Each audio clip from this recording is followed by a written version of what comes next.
Star Wars 7x7 episode 2277. So to make this introduction as short as possible, I'm simply going to say that I think I have another way of thinking about the Rey's parentage question and development of that particular story arc, and it involves the movie Inception. Punch it.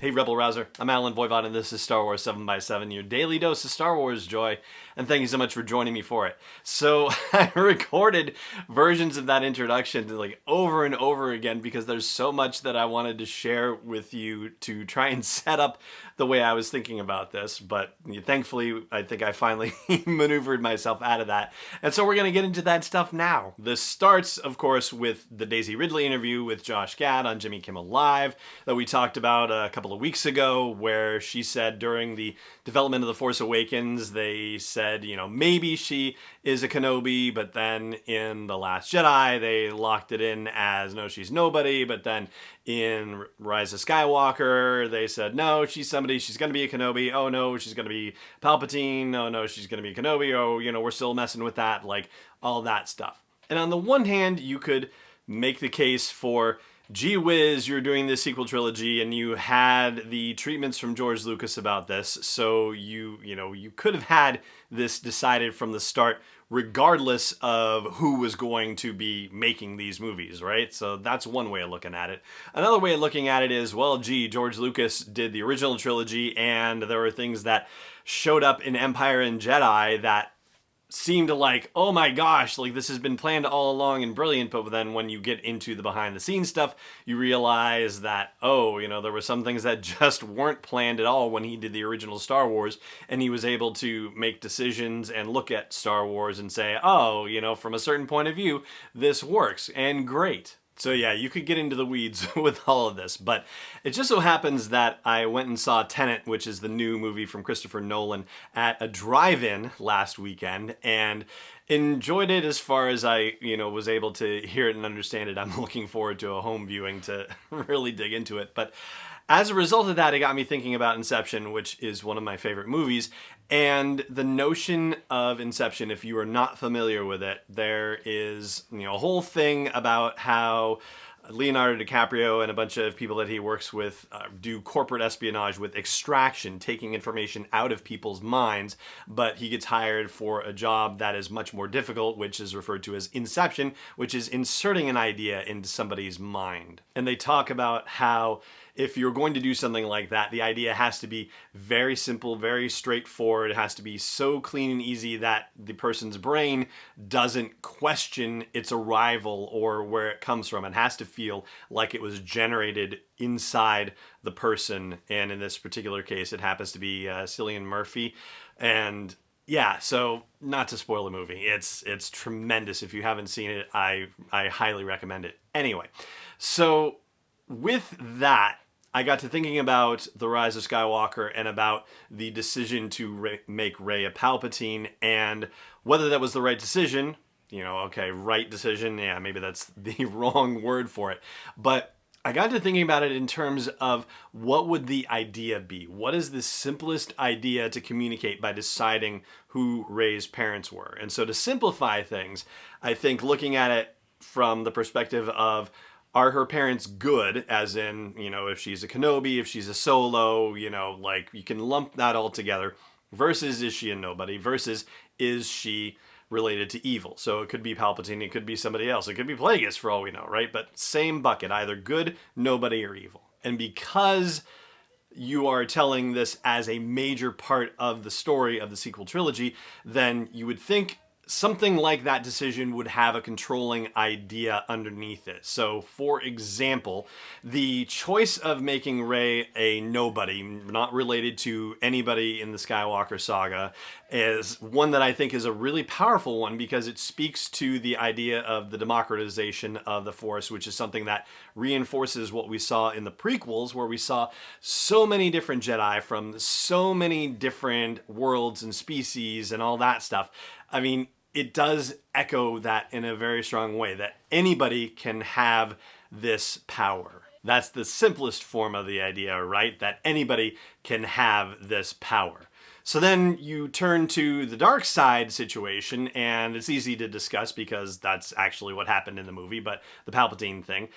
Then the idea is also actually very simple. It's that your family is not your destiny. Your blood relatives do not determine who you actually get to be. You get to decide who you want to be as a person in this galaxy. And that actually resonates with the original trilogy as well, because of course Leia and Luke are the children of Darth Vader, and they obviously overcame their blood relations. So, with Rey, she was also raised in kind of a similar fashion, right? She was raised nowhere near her Palpatine, so she didn't have his influence on her, just like Luke and Leia didn't have Vader's influence on them. He probably would have just killed them outright anyway, but that's neither here nor there. The point is that there is actually a compelling and valid controlling idea, the idea that blood is not destiny, right? Now, looking at it from the good guy side of the equation, right? So the Kenobi, the Solo situation, I have yet, in the week or so that I've been meditating on this, I have yet to come up with a compelling, controlling idea that would validate that particular decision. That's not to say that it doesn't exist. I'm just saying that it seems really easy to access for the nobody version and the evil version, but for the good version, I don't see where that happens. I mean, it seems to only ultimately reflect on the parents and the grandparents, right? The fact that if she was a Kenobi, she could have been, directly related to Obi-Wan Kenobi. She didn't necessarily have to be directly related. Like, she could have been a grandniece, for example, right? Like, we don't know what Obi-Wan Kenobi had for siblings or anything like that, but maybe he had a sister or a brother who, eventually got married and had kids, and their kids had kids, and that would be a grandniece to Kenobi.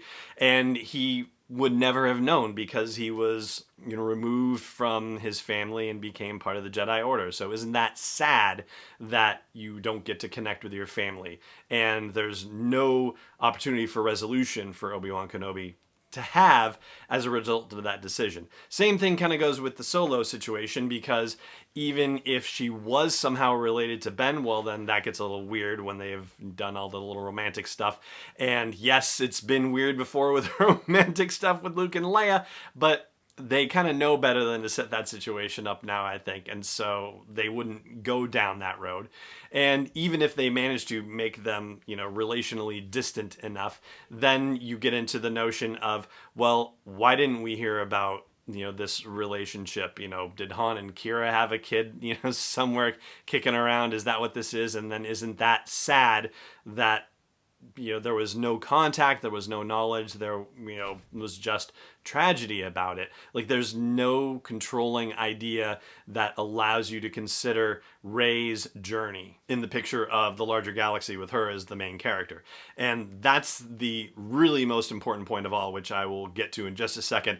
One more time, well, not one more time, a few more times, I'll say thank you to our friends at Audible for offering the free audiobook download and free 30-day trial through us here at Star Wars 7x7 if you go to sw7x7.com/Audible. The Rise of Skywalker novelization, and we actually did a whole week of the show on it and interviews with Mark Thompson, who did the audiobook narration, which was a lot of fun. And I think that was the longest, I've had Mark Thompson on the show before, but that was the most extensive interview I've had with him, and it was great fun. Anyway, you get to enjoy him and all the music and all the sound effects and all that wonderful experience stuff when you get a Star Wars audiobook with your free audiobook download and free 30-day trial at sw7x7.com/audible, which also helps support us here at Star Wars 7x7. So thank you very much for considering it. So the big idea out of all of this, of the biggest of the big ideas, is that Rey has to have a character arc. She is our main character. She has to have a journey that is meaningful, that matters.